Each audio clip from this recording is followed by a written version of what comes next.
Hello friends, সবাইকে welcome জানাই নতুন একটি ভিডিওতে। এই মুহূর্তে যে গুরুত্বপূর্ণ আপডেটটির দিকে আমরা নজর রাখবো সেটি হচ্ছে আপার প্রাইমারি নিয়োগ মামলার আজকের শুনানির বিস্তারিত আপডেট। অর্থাৎ আজ 10ই জুলাই 2024 তারিখে উচ্চ প্রাথমিকের যে মামলাটি অর্থাৎ ম্যাট 638/2021 এই মামলাটি আজ শুনানির জন্য কলকাতা হাইকোর্টে লিস্টেড ছিল। মাননীয় বিচারপতি তপব্রত চক্রবর্তী ও মাননীয় বিচারপতি পার্থসারথী চ্যাটার্জির ডিভিশন বেঞ্চে কোর্ট নাম্বার 11-তে এই মামলাটি আজ শুনানি হয়। উচ্চ প্রাথমিকের এই মামলাটি আজ 106 নম্বর সিরিয়ালে লিস্টেড ছিল। তো আজ কি শুনানি হয়েছে, কি মন্তব্য করেছেন মাননীয় বিচারপতিদ্বয়, কি অর্ডার দিলেন, পরবর্তী শুনানির ডেট কবে নির্ধারণ করা হয়েছে, বিস্তারিত থাকবে এই ভিডিওর মধ্যে। কোনো রকম স্কিপ না করে শেষ পর্যন্ত দেখার অনুরোধ রইল। তো চলুন আজকের বিস্তারিত আপডেটটি আমরা জেনে নিই।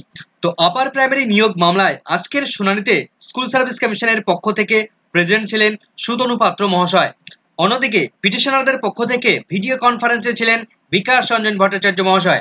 তো শুনানির শুরুতেই একদম বিকাশ রঞ্জন বাবু তিনি বলেন যে মাই লর্ড, আমরা এই মামলা সংক্রান্ত বিষয় যে সমস্ত নতুন তথ্য ইতিমধ্যে খুঁজে পেয়েছি সেগুলোকে আমরা ইনিশিয়াল স্টেজে ইতিমধ্যে সাবমিট করে দিয়েছি। তো বিকাশ বাবুকে ভিডিও কনফারেন্সে দেখে মাননীয় বিচারপতি তপব্রত বাবু তিনি বলেন, আমরা চাই আপনি এই কোর্টরুমের মধ্যে সশরীরে প্রেজেন্ট থেকে শুনানি করান। তো বিকাশ বাবুর শরীরটা ভালো নেই সে কথা জানিয়ে তিনি আজ কোর্টরুমে উপস্থিত ছিলেন না। তো বিচারপতি বলেন, আমরা বুঝতে পারছি। তখন সুতনু পাত্র মহাশয়কে তিনি জিজ্ঞেস করেন, হোয়াট ডু ইউ সে? এই মামলাটির শুনানি আমরা দ্রুত করতে চাই, আপাতত এটা আমরা ফিনিশ করতে চাই। জাস্টিস বলেন যে ফিজিক্যালি খুবই সুবিধা হয়। তখন বিকাশবাবু বলেন, তাহলে 18 তারিখের পর করলে সুবিধা হবে। জাস্টিস বিকাশবাবুকে বলেন যে আপনি কবে অ্যাভেলেবেল থাকতে পারবেন? বিকাশবাবু বলেন যে আগামী 16ই জুলাই 2024 তারিখে সুপ্রিম কোর্টে স্কুল সার্ভিস কমিশনের মামলা রয়েছে, তখন তিনি বিজি থাকবেন। 17 তারিখ ছুটি রয়েছে, 18 তারিখ বাদ দিয়ে 19 তারিখ রাখা যেতে পারে। তো সুতনু পাত্র মহাশয় তিনি বলেন যে 19 তারিখ বাদ দিয়ে যে কোনো দিন যে কোনো ডেট রাখুন, তাতে আমার কোনো আপত্তি নেই, 18 তারিখ রাখুন। তখন বিচারপতি বলেন, মিস্টার ভট্টাচার্য আপনার কত সময় লাগতে পারে শুনানির জন্য? বিকাশবাবু বলেন যে আমার 15 থেকে 20 মিনিটের বেশি টাইম লাগবে না। বিচারপতি তখন বলেন, তাহলে ঠিক আছে, 18 তারিখ দুপুর 2টোর সময় রাখলাম। তাহলে আপনারা মিস্টার বন্দ্যোপাধ্যায়কে একটু ডেটটা জানিয়ে দেবেন, সমস্ত কাউন্সিলরদেরকে যা একটু জানিয়ে দেবেন। বিচারপতি আরো প্রশ্ন করেন মিস্টার সুতনুকে, আপনি কতজনের বাদ দিয়েছেন তার একটা চার্ট প্রিপেয়ার করেছেন? আমি জানতে চাই যে কত পার্সেন্ট ক্যান্ডিডেটকে আপনারা এক্সক্লুড করে দিয়েছেন অর্থাৎ বাদ দিয়েছেন। টোটালটা 100% ধরে আপনারা হিসেব করেছেন? টোটাল আপনারা যে রিভলিউশন করেছেন তার যে 100% ডেটা, সেই ডেটাটা আপনারা দেবেন। মিস্টার সুতনু পাত্র বলেন, ইয়েস আই উইল প্রিপেয়ার। আমি অলরেডি একটা তৈরি করেছি, সেটা পুনরায় ভেরিফাই করে আপনাকে দেব।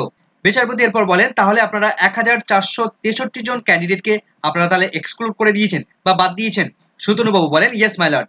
বিচারপতি প্রশ্ন করেন, আপনি এদেরকে ম্যাক্সিমাম জনকে তাহলে কল করেছিলেন, তাহলে আপনারা অনলি 81 বা 85 জনকে তাহলে বাদ দিয়েছেন? সুতনুবাবু বলেন যে ইয়েস, সমস্তটা চার্ট আছে আমার কাছে, আপনাকে দিয়ে দেবো। জাস্টিস বলেন যে ওই চার্টে আপনারা এটা ইন্ডিকেট করে দেবেন যে সেই সমস্ত ক্যান্ডিডেটরা কে কত মার্কস পেয়েছে সেটা অবশ্যই সেখানে উল্লেখ করে দেবেন। এরপর বিকাশবাবু ওএমআর শিটের বিষয়টা উত্থাপন করেন। বিকাশবাবু তিনি আরো বলেন যে আমার আর্গুমেন্টের বেস হবে ওএমআর শিট নিয়ে। সেখানে সিবিআইয়ের ইনভেস্টিগেশনে উঠে আসা বেশ কিছু তথ্যকে আমরা তুলে ধরতে চাই। সেখানে বেশ কিছু ক্রিমিনাল অফেন্স রয়েছে এই ওএমআর শিটকে ঘিরে। তখন জাস্টিস বলেন যে ওএমআর শিটের এখানে প্রয়োজন নেই। বিকাশবাবু বলেন, মাই লর্ড, ওএমআর শিটের প্রয়োজন আছে।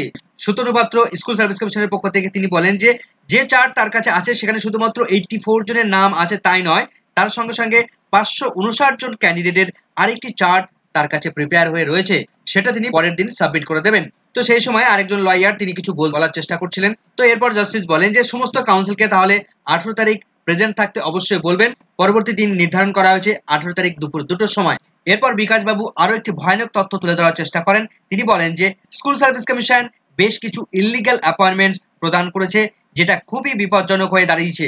তিনি বলেন যে আমরা এটাকে এনকারেজ করতে পারি না। আপনি যদি আমাকে কনসিডার করেন তাহলে বেশ কিছু ওএমআর আমি প্রডিউস করতে পারি, কারণ ইতিপূর্বে সিবিআই তারা বলে দিয়েছে যে সমস্ত ওএমআর ম্যানিপুলেশন করা হয়েছে। তো বিচারপতি তারপর বলেন যে এই ওএমআর ইস্যুগুলো ইতিপূর্বে বেশ কিছু ইস্যু হয়ে এখনো পর্যন্ত দাঁড়ায়নি। সিবিআই যে সাপ্লিমেন্টারি এফিডেভিট দিয়েছে সেটা আমরা জমা নিয়েছি, সেটা আমরা বিস্তারিত দেখব। মিস্টার বন্দ্যোপাধ্যায় সেটাকে নিয়ে একটু মতবিরোধ করেছিলেন। বিচারপতি বিকাশবাবুকে বলেন, ঠিক আছে আপনি নেক্সট দিন আসুন, আপনি শুনানির সময় এগুলো তুলে ধরবেন, আমরা সেগুলো দেখব। বিকাশবাবু তখন বলেন, ইয়েস মাই লর্ড। এভাবে উচ্চ প্রাথমিকের নিয়োগ প্রসেসের যে মামলা, সেই মামলাটি শুনানি প্রক্রিয়া কমপ্লিট হয়েছে।